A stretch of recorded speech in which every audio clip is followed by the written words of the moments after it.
Beberapa bulan terakhir kita bisa melihat beberapa negara dengan pemerintahannya sudah hampir mendekati tujuan akhir mereka, yaitu tujuan mengontrol atas mata uang. Pemerintahan di seluruh dunia ingin membuat CBDC mereka sendiri. Wait, by the way, kita udah pernah bahas CBDC proyek Garuda Indonesia. Kalian bisa tonton videonya di sebelah sini ya. Dan juga dilansir dari postingan Coindex Indonesia, jika kalian punya pandangan atau masukan ke proyek Garuda Indonesia, kalian bisa mengirimkan email di proyekgaruda@bi.go.id. Ya, mungkin kalian punya saran untuk pengembangan bagaimana sih konsep dari proyek Garuda CBDC Indonesia. Di video kali ini, kita akan memberikan rangkuman singkat dan juga update-updatean tentang CBDC di berbagai wilayah yang besar. Dan mengapa proyek CBDC yang sudah ada itu kemungkinan besar gagal. Wait, sebelum kita lanjut, mungkin kalian bisa komen dulu apakah kalian setuju dengan CBDC atau tidak, dan apa alasannya. Oke, let's go!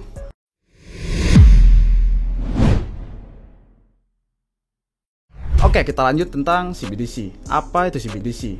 CBDC itu simpelnya mata uang digital atau Central Bank Digital Currency. Dan jika kalian orang di kripto sudah lama, mungkin kalian tahu sistem dari CBDC dan juga kripto itu sangat bertolak belakang. Yang dimana CBDC itu bisa dikontrol oleh pemerintah. Contohnya nih, kalian dikontrol entah dalam simpanan kalian dikontrol bisa belanja di mana aja, dan kalian dikontrol berapa persen atau berapa banyak kalian bisa memegang uang di dalam dompet kalian. Sedangkan kripto, kalian bisa mengontrol penuh aset kalian sendiri, tidak ada batasan. Seperti namanya, CBDC itu diterbitkan oleh bank sentral oleh suatu negara. Yang dimana CBDC itu ada dua jenis. Yang pertama untuk retail dan juga untuk grosir.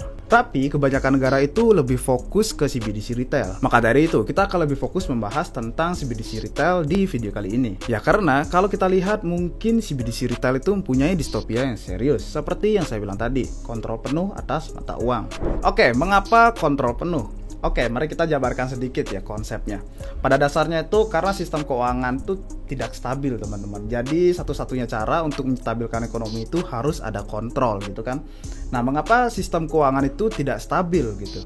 Jawaban singkatnya itu tentang utang dan juga inflasi. Kalau kita tahu, kebanyakan pemerintah itu pasti mempunyai utang kan. Nah, bagaimana cara mengurangi utang tersebut? Diciptakanlah inflasi dengan cara menahan suku bunga rendah yang dimana itu secara artifisial melalui bank sentral. Mungkin untuk lebih detailnya kalian bisa riset-riset tentang hal ini gitu. Tapi masalahnya ini adalah inflasi itu menyebabkan banyak masalah, terutama di masalah sosial dan juga politik. Terlebih lagi, inflasi ini pasti merusak kepercayaan publik akan mata uang mereka sendiri kan. Yang dimana jika publik udah hilang nih rasa percaya tentang mata uang mereka sendiri, pasti mata uang asing bisa masuk. Contohnya seperti di El Salvador. Di El Salvador itu dulu menggunakan US dollar, yang dimana baru-baru ini sudah pindah mengadopsi Bitcoin sebagai mata uang mereka. Ya istilahnya mereka mencoba larilah dari hegemoni barat gitu kan. Pasti kalian udah tahu kan, jika kita memakai mata uang asing atau mata uang asing mengambil alih mata uang kita, pasti kita bergantungan dengan negara tersebut. Percaya atau tidak, ini adalah sebuah motivasi dari beberapa negara yang sudah membangun CBDC ya, agar mereka itu mempertahankan kedaulatan moneter mereka dan mereka tidak mau mengadopsi atau menggunakan mata uang asing gitu. Atau bisa dibilang tunduk pada mata uang asing gitu. Nah, ini sebabnya nih, mengapa negara-negara kecil itu sedang mempercepat proses pengembangan CBDC mereka, sementara negara-negara besar sedang mengulur waktu gitu kesannya. Karena negara-negara besar itu tidak tertarik menggunakan CBDC mereka untuk hal-hal yang berbau kedaulatan moneter seperti kebijakan sosial dan juga lingkungan. Kalian harus ingat konteks ini sebelum kita lanjut ke pembahasan CBDC di antar negara. Oke, sekarang kita masuk pembahasan perkembangan CBDC di Amerika. Kalau kita lihat datanya nih ya, pengembangan CBDC telah mengalami percepatan terutama di Amerika Serikat dan juga Kanada. Nah, di sini aku udah rangkum beberapa hal yang penting dan juga aku udah highlight gitu. Dan aku berikan ringkasan ini ke teman-teman sekalian. Yang dimana di sini ada 3 bank besar, yaitu Bank of New York, Boston dan juga San Francisco telah melakukan proyek uji coba CBDC mereka sendiri. Nah, kalau kita lihat dari yang pertama ini, Federal Reserve Bank of New York yang telah mengumumkan proyek uji coba CBDC mereka dengan bank-bank komersial besar hanya beberapa hari setelah kejatuhan FTX, yang berarti di akhir tahun lalu kan. Dan pada bulan Desember 2020, Federal Reserve Bank of Boston telah menyelesaikan proyek uji coba CBDC mereka sendiri yang dibantu dengan MIT. Untuk di tahun ini, pada bulan Februari, kita melihat dari Federal Reserve Bank of San Francisco memposting rekrutmen pekerjaan developer untuk mengembangkan CBDC mereka. Kalau dari kata mantan penasehat Gedung Putih, ia itu mengungkapkan bahwa pemerintah Amerika Serikat saat ini secara eksplisit mendorong CBDC dan juga mencoba menyingkirkan kripto di awal bulan ini. Dan juga Departemen Keuangan Amerika Serikat mengumumkan akan memperluas penelitiannya mengenai CBDC, khususnya memeriksa isu-isu teknis dan kepentingan publik terkait CBDC grosir maupun retail. Tapi untuk saat ini, belum ada pengumuman kapan jangka waktu yang pasti untuk dolar digital dikembangkan. Namun demikian, The Fed sudah menerbitkan sistem pembayaran cepat yang namanya itu FedNow. Jadi ini ada perbedaan ya antara CBDC dengan FedNow gitu sistemnya. Nah, itu direncanakan resmi dirilis itu bulan Mei dan Juli ke depan ini. Oke, sekarang kita ke Kanada yang masih di Amerika ya. Kalau kita melihat dari Kanada itu, dia sedang nge-push lah istilahnya CBDC mereka, yang dimana dipercepat ketika peraturan kripto yang lebih ketat udah diumumkan ya. Karena mereka melihat minat terhadap CBDC tinggi gitu, dan juga mereka mungkin melihat ya pesaing CBDC itu yaitu stablecoin gitu. Di sisi lain dari Meksiko, peso digital Meksiko itu tertunda pada bulan Januari kemarin. Dilaporkan ditunda karena serangkaian masalah administrasi hukum dan juga masalah teknologi. Peso digital direncanakan dan diharapkan bisa terbit di 2024. Oke, ini baru segelintir masalah yang kita lihat dari CBDC. Kita lanjut ke pembahasan selanjutnya. Oke, selanjutnya mengenai perkembangan CBDC di UK dan Eropa.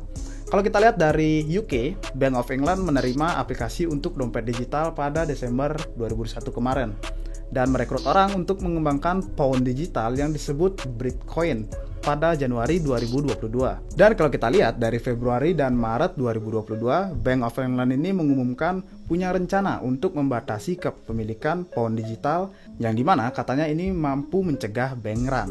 Oke, kalau kita pikir-pikir ini mungkin mengkonfirmasi ya bahwa mereka berencana membekukan kepemilikan selama masa krisis. Dan juga pada saat yang bersamaan, bank-bank di Inggris tuh mulai memblokir pembayaran ke bursa kripto gitu. Bayangkan nih, gimana kalau sudah CBDC resmi rilis di UK di tahun 2025, apakah blokir besar-besaran terhadap kripto akan terjadi? Mari kita lihat di tahun itu. Oke, sekarang kita beralih ke Eropa Central Bank, yang dimana mereka sudah menerbitkan laporan kemajuan tentang euro digital pada Desember 2021 dan memutuskan untuk membiarkan sektor ini ya, sektor perbankan yang akan menyelesaikan CBDC mereka. Yang dimana euro digital direncanakan akan diluncurkan pada tahun 2026. Oke, sekarang kita lanjut ke Ukraina. Kalau kita lihat dari Ukraina, dia tuh telah bekerja dengan CBDC mereka dan draft pertama diterbitkan pada akhir November 2021. Ya mungkin CBDC-nya belum bisa rilis sampai akhir perang. Dan juga pemerintahan Ukraina telah mengumumkan akan menerima pembayaran dalam mata uang digital. Tapi Bank Sentral Ukraina ini telah men-stop atau tidak membolehkan ya ada transaksi masuk dan keluar ke bursa kripto. Ya meskipun kita tahu pada awal perang banyak dari industri kripto yang mensupport Ukraina dengan cara mengirimkan kripto untuk bantuan di Ukraina. Dan juga pemerintah Ukraina baru-baru ini tuh menandatangani kesepakatan dengan BlackRock untuk membangun negaranya kembali pada saat perang usai. Oke, sekarang kita ke Rusia. Berbeda dengan Rusia yang lebih pro tampaknya. Bank Sentral Rusia ini meluncurkan rubel digital pada Januari 2022 dan uji coba pertama itu dijadwalkan diluncurkan pada April ini. Dan di mana Rusia itu sedang mempertimbangkan penggunaan aset kripto untuk perdagangan internasional. Oke, gimana menurut kalian dari kedua negara tersebut yang lagi panas-panasnya? Oke, sekarang kita lanjut ke perkembangan CBDC di Asia dan juga Timur Tengah. Kita mulai dari China, yang dimana China telah meluncurkan yuan digital pada Januari 2022 dan telah mencapai tonggak sejarah dalam hal transaksi sebesar 14 miliar dolar pada Oktober 2022. Namun anehnya nih, Hong Kong malah tidak tertarik dengan yuan digital tersebut, yang dimana Hong Kong lebih tertarik pada kripto. Mungkin teman-teman udah baca berita banyak Hong Kong mengadopsi kripto, mulai merangkul kripto, serta menawarkan institusi untuk ke aset kripto. Oke, sekarang kita menuju India, yang dimana Reserve Bank of India ini telah mengumumkan uji coba digital rupee mereka pada bulan November tahun lalu. Dan juga telah mulai mengedarkannya di seluruh negeri sejak awal tahun ini. Tapi yang dapat kita lihat sentimen ke kriptonya itu mungkin agak sensitif ya dari India. India juga telah menindak tegas kripto dengan memperkenalkan pajak dan merancang pelarangan.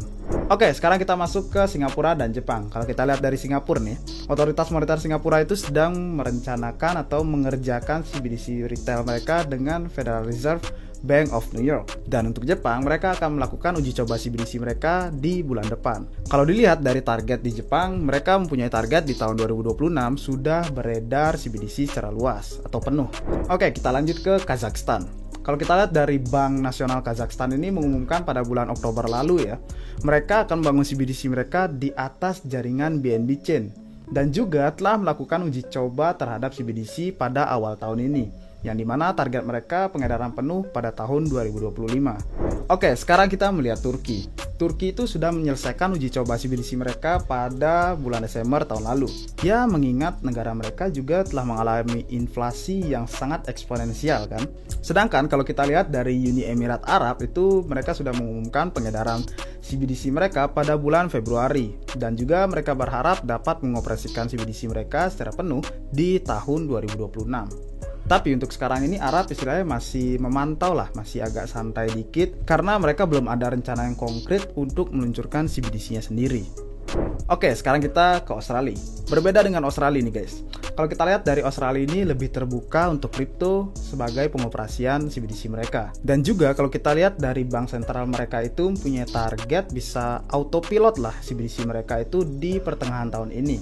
Yang dimana hal tersebut itu dikarenakan salah satu bank terbesar di Australia baru-baru ini memanfaatkan Ethereum dan juga Algorand untuk meluncurkan stablecoin dolar Australia. Oke, bagaimana untuk Indonesia? Mungkin teman-teman bisa tonton video sebelumnya yang sudah pernah kita bahas tentang proyek Garuda, proyek CBDC di Indonesia. Sekarang kita lanjut ke bagian Afrika, yang dimana di sini letak kegagalan CBDC. Oke, jika kita melihat dari Afrika, mungkin Afrika ini telah memberikan kita gambaran sekilas tentang apa yang akan dilakukan pemerintah ketika sudah menerbitkan CBDC mereka. Contohnya seperti bagaimana cara mereka mempush atau mendorong penggunaan dari CBDC tersebut. Dan juga ini mungkin memberikan kita bukti konkret bahwa pengenalan CBDC itu sebagian besar mungkin tidak akan berhasil. Pada bulan Desember, pemerintah di Nigeria itu membatasi penggunaan uang tunai di negaranya.